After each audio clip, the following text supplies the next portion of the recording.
Yeah, it sounds severe, doesn't it?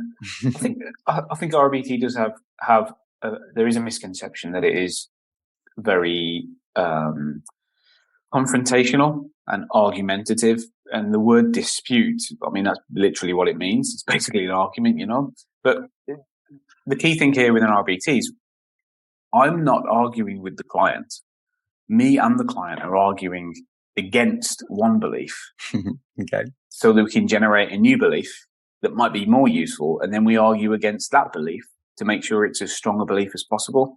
So disputing and disputation in RBT is about challenging our beliefs, challenging them. Where's the evidence? Is it logical to think this? Is it useful?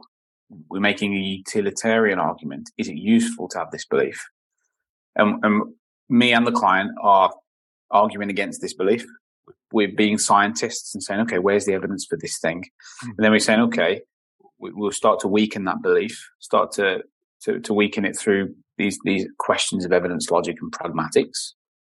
And then we would help the client to generate a new belief that is anti the old one. Nice. So, for example, a classic example would be, when bad things happen, it's not just bad, they're awful.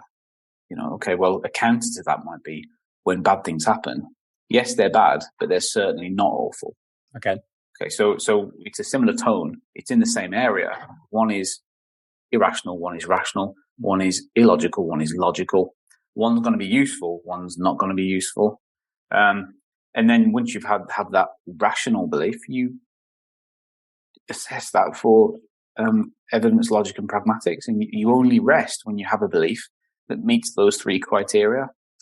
I mean, there are examples, there are times where people might use an irrational belief and they say, well, it's helpful for me in performance, and we can kind of get into that a little bit with the client and figure out what's going on there. But I'm yet to come across any real evidence that irrational beliefs are a good thing. Sure. I mean, you might be able to use them in an acute situation. Exactly, yeah. For various reasons. But if you hold on to that belief over a long period of time, I don't think anything good's going to happen.